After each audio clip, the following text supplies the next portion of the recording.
قل يا أيها الكافرون لا أعبد ما تعبدون ولا أنتم عابدون ما أعبد ولا أنا عابد ما عبدتم ولا أنتم عابدون ما أعبد لكم دينكم ولي دين۔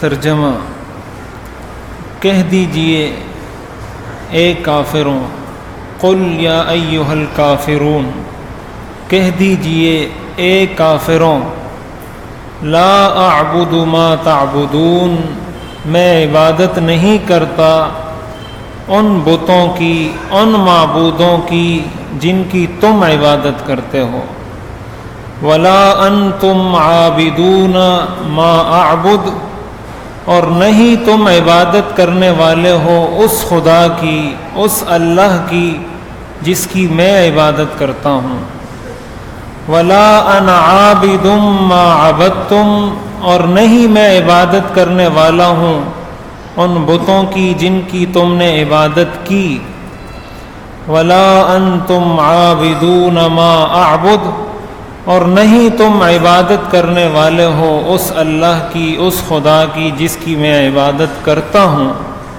لکم دینکم، تمہارے لیے تمہارا دین ہے، ولی دین، اور میرے لیے میرا دین ہے۔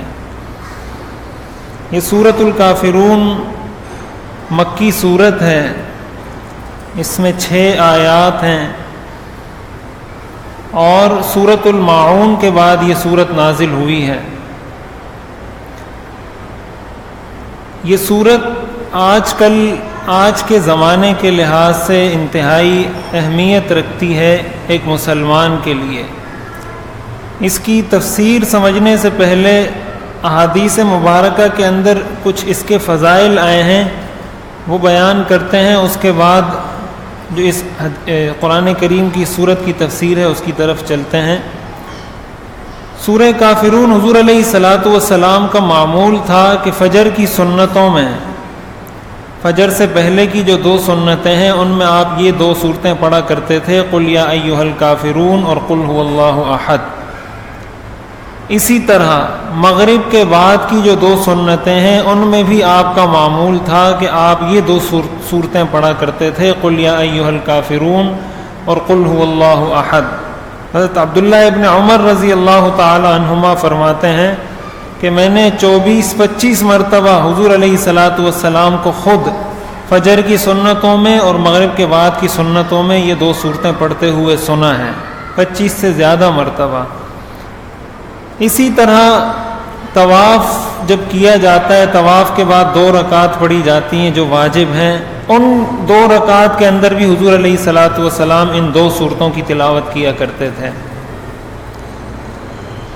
اس کے علاوہ وتر میں آپ علیہ الصلاۃ والسلام کا معمول تھا کہ پہلی رکعت میں سورۃ الاعلی، سبح اسم ربک الاعلی، یہ سورت پڑھا کرتے تھے، اور آخری 2 سورتوں میں یہی 2 سورتیں، آخری 2 رکعت میں یہی 2 سورتیں پڑھا کرتے تھے، قل یا ایھا الکافرون اور قل ھو اللہ احد۔ اس سے یہ بات معلوم ہوتی ہے کہ فجر کی سنتوں میں، مغرب کی سنتوں میں اور وتر کی آخری 2 رکعت میں ان سورتوں کا پڑھنا یہ مسنون اور مستحب ہے اور باعث اجر و ثواب ہے، حضور علیہ الصلاۃ والسلام کی سنت ہے، تو اس لیے ہمیں بھی سنت پر عمل کرنا چاہیے اور سنت کی نیت سے عمل کرنا چاہیے، لیکن اس کا یہ مطلب نہیں کہ انسان ہمیشہ یہ 2 سورتیں پڑھے۔ اس کا مطلب یہ ہے کہ اکثر یہ پڑھے، اس کے علاوہ بھی سورتیں پڑھے، اس لیے کہ جو سنت غیر مؤکدہ ہوتی ہے اس کا مطلب یہ ہوتا ہے کہ اس کو کبھی چھوڑا بھی جائے، اور حضور علیہ الصلاۃ والسلام نے بھی اس کو اسی لیے چھوڑا ہے تاکہ امت اس کو فرض یا واجب نہ سمجھے، اور اگر کسی غیر لازم چیز کو کوئی لازم سمجھ لیتا ہے تو ظاہر ہے یہ شریعت میں اضافہ ہے، ایک چیز ایسی ہے جس پر ثواب ملتا ہے اور نہ کریں تو گناہ نہیں ملتا، اس چیز کو اگر ایسا لازم کر لیا جائے جیسا فرض یا واجب پر جو لازم ہوتا ہے تو ظاہر ہے اس کا مطلب کہ جس مرتبے پر شریعت نے رکھا تھا اس مرتبے سے آپ نے اس کو بلند کر دیا، تو شریعت میں اس چیز کی اجازت نہیں۔ بہرحال یہ کہ اپنے عام معمول میں اس چیز کو رکھنا چاہیے کہ فجر کی سنتوں میں، مغرب کی سنتوں میں، وتر کی آخری 2 رکعات میں ان 2 صورتوں کی تلاوت کی جائے۔ اس کے علاوہ حضرت جبیر بن مطعم رضی اللہ تعالی عنہ کے بارے میں آتا ہے کہ وہ حضور علیہ الصلاۃ والسلام کے پاس آئے اور کہنے لگے کہ مجھے کوئی ایسی قرآنی آیت بتائیں، ایسی کوئی قرآنی صورت بتائیں کہ جو میں رات کو سوتے وقت پڑھا کروں۔ تو حضور علیہ الصلاۃ والسلام نے فرمایا کہ قل یا ایھا الکافرون پڑھا کریں، اس لیے کہ جو شخص یہ صورت پڑھتا ہے اس کے اعمال نامے میں شرک اور نفاق سے برات لکھ دی جاتی ہے۔ گویا وہ شرک سے، کفر سے اور نفاق سے بیزاری کا اور برات کا اظہار کر رہا ہے۔ تو آپ نے ان کو یہ درس دیا کہ رات کو سوتے وقت اس صورت کی تلاوت کیا کریں۔ خود حضور علیہ الصلاۃ والسلام کا معمول تھا کہ رات کو سوتے وقت یہ جو 4 قل ہیں، قل یا ایھا الکافرون، قل هو اللہ احد، قل اعوذ برب الفلق اور قل اعوذ برب الناس، آپ علیہ الصلاۃ والسلام کا یہ معمول تھا کہ رات کو سوتے وقت آپ ان 4 صورتوں کی تلاوت کرتے تھے، اور تلاوت کرنے کے بعد آپ اپنے ہاتھ پر پھونک مار کر اپنے پورے جسم پر جہاں جہاں ممکن ہوتا تھا اپنا ہاتھ پھیرتے تھے۔ یہ آپ علیہ الصلاۃ والسلام کی سنت ہے، اور اس کے ذریعے سے اللہ تعالیٰ انسان کو بہت ساری مصیبتوں سے، سحر کے اثرات سے، جنات کے اثرات سے، بہت سارے اثرات سے اللہ تعالیٰ محفوظ رکھتے ہیں، اور حضور علیہ الصلاۃ والسلام کی سنت بھی ہے۔ تو آپ فجر کے بعد بھی یہ عمل کیا کرتے تھے، اور رات کو سوتے وقت بھی آپ یہ عمل کیا کرتے تھے۔ یہ بھی سنت سے ثابت ہے، اس کا بھی اہتمام کرنا چاہیے، اپنے بچوں کو بھی اس کی عادت ڈلوانی چاہیے، تاکہ جو برے اثرات ہیں، بری چیزوں کے، سحر کے، جنات کے، جادو کے، ان چیزوں کے اثرات سے آپ کے بچے بھی محفوظ ہوں گے، گھر بھی محفوظ ہوگا، آپ خود بھی محفوظ ہوں گے۔ اسی طرح ایک صحابی ہیں، وہ فرماتے ہیں کہ مجھ سے حضور علیہ الصلاۃ والسلام نے فرمایا کہ کیا میں تمہیں ایک ایسی صورت نہ بتاؤں؟ وہ کہتے ہیں مجھ سے پوچھا کہ کیا تم چاہتے ہو کہ تم جب سفر پر جاؤ تو تمہارا سفر خوشحال ہو، تم امن سے جاؤ، امن سے واپس آ جاؤ، خوشی سے جاؤ، خوشی سے واپس آ جاؤ، اور جس سفر میں تم جاؤ اس میں تمہیں کامیابی حاصل ہو، کیا تم یہ چاہتے ہو؟ وہ فرماتے ہیں میں نے کہا میں ضرور چاہتا ہوں۔ تو پھر آپ علیہ الصلاۃ والسلام نے فرمایا کہ کیا میں تمہیں ایک ایسی صورت نہ بتاؤں کہ اگر تم وہ پڑھو تو تمہیں یہ سب کچھ سفر میں نصیب ہو جائے گا؟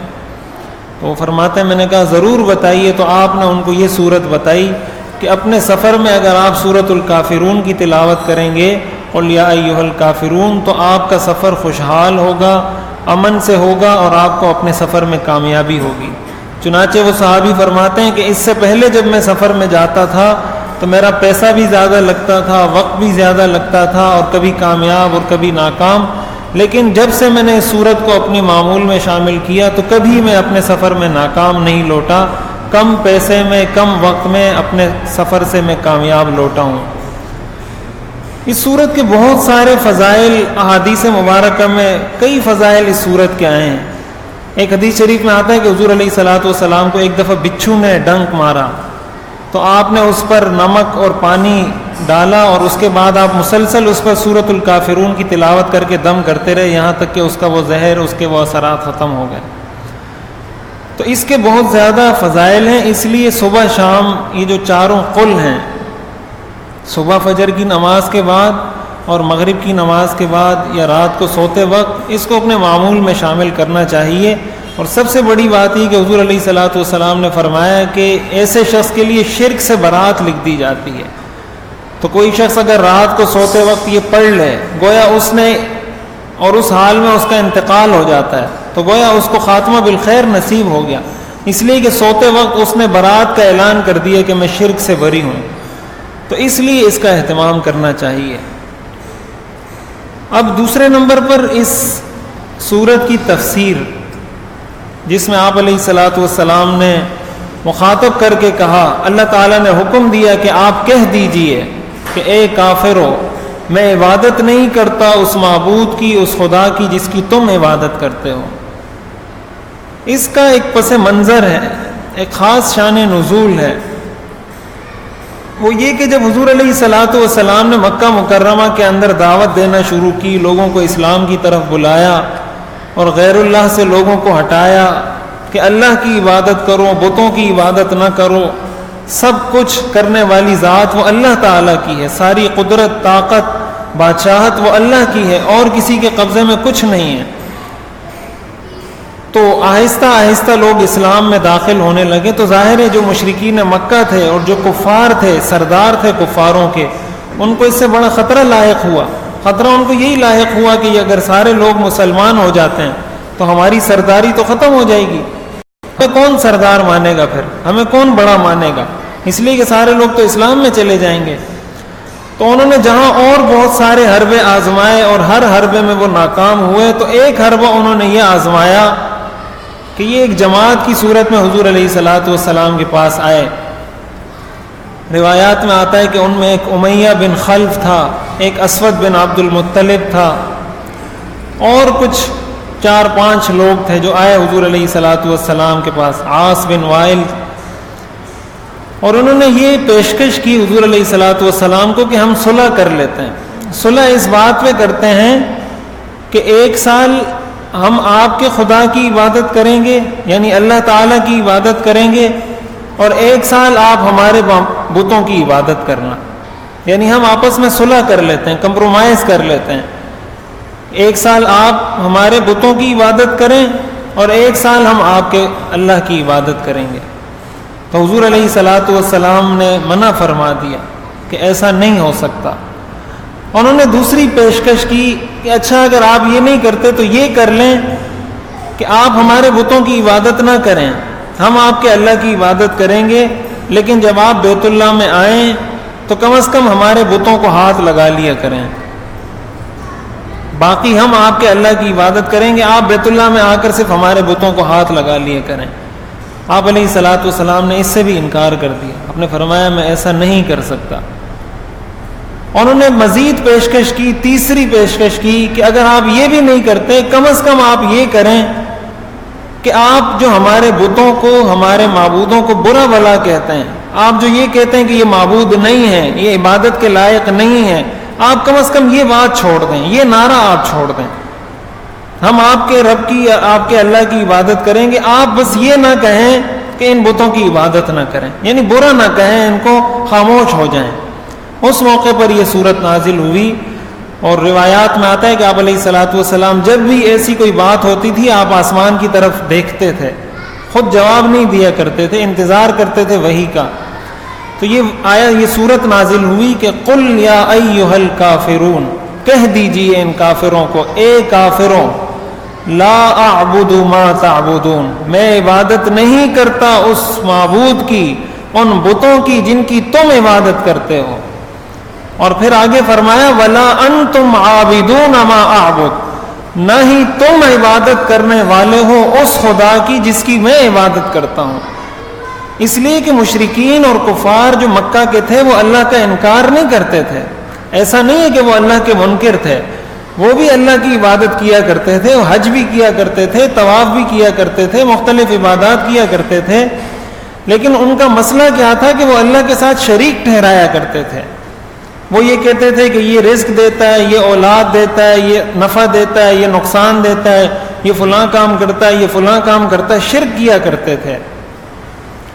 تو حضور علیہ الصلوۃ والسلام نے فرمایا کہ تم جس اللہ کی عبادت کرتے ہو، میں جس اللہ کی عبادت کرتا ہوں، میں تو اس اللہ کی عبادت کرتا ہوں جس کے ساتھ کوئی شریک نہیں. اور تم جس اللہ کی عبادت کرتے ہو، تمہارے نظریے کے مطابق تو اس کے ساتھ بہت سارے لوگ شریک ہیں. کوئی بت شریک ہے، کوئی آدمی شریک ہے، کوئی کسی چیز میں شریک ہے، کوئی کسی چیز میں شریک ہے. تو تم بھی اس اللہ کی عبادت نہیں کرتے جس کی میں عبادت کرتا ہوں، اس لیے کہ میں تو اس اللہ کی عبادت کرتا ہوں جس کا کوئی شریک نہیں ہے، نہ اس کی ذات میں، نہ اس کی صفات میں، نہ اس کی عبادت میں. نہ اللہ تعالیٰ کی ذات میں کسی کو شریک کرنا جائز ہے، نہ اللہ تعالیٰ کی صفات میں کسی کو شریک کرنا جائز ہے، اور نہ اللہ تعالیٰ کی عبادت میں کسی کو شریک کرنا جائز ہے. کوئی شخص اگر یہ کہتا ہے کہ اس چیز کو اللہ نے بنایا اور اس چیز کو فلاں نے بنایا،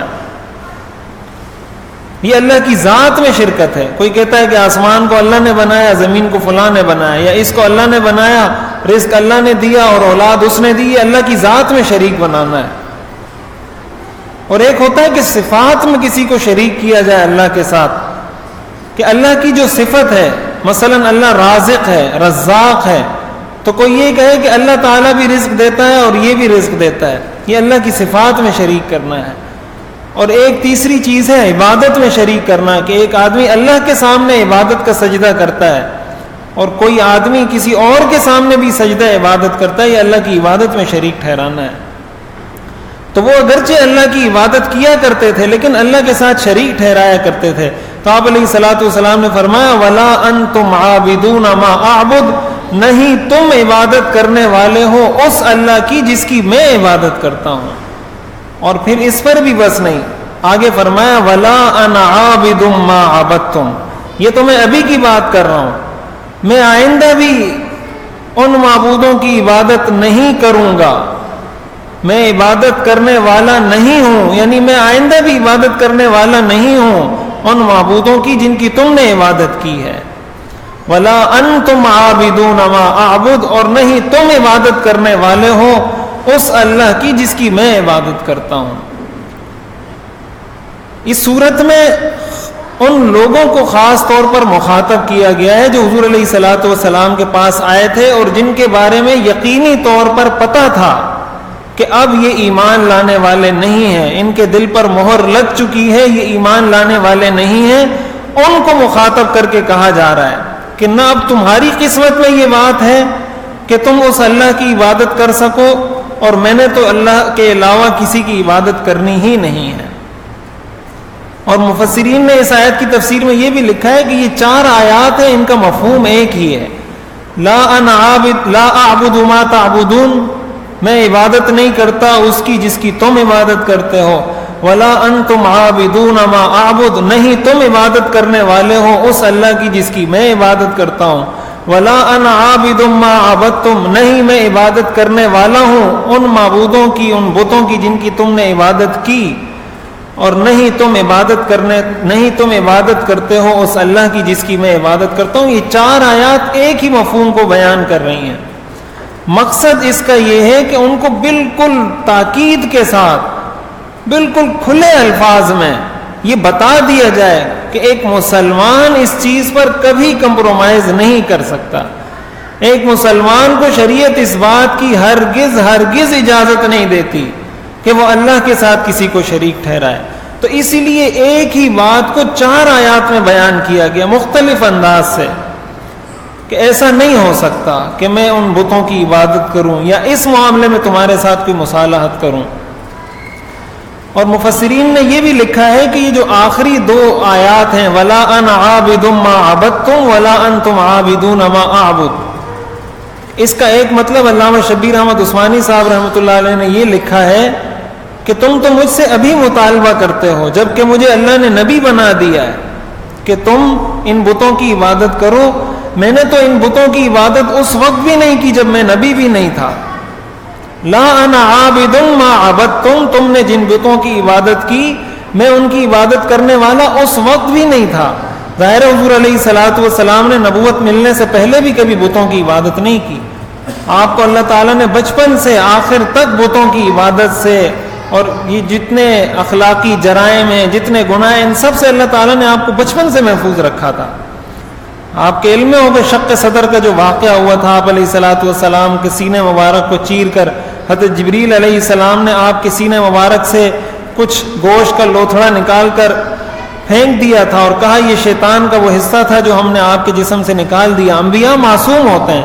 تو آپ علیہ الصلوۃ والسلام نے نہ پہلے عبادت کی تھی، تو آپ نے گویا ان آیات میں یہ بتایا کہ نہ میں ابھی عبادت کرتا ہوں اور نہ میں نے کبھی عبادت کی ہے.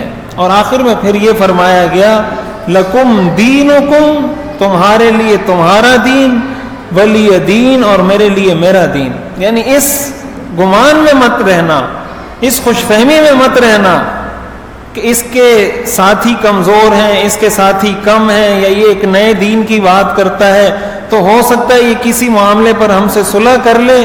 اس خوش فہمی میں نہیں رہنا.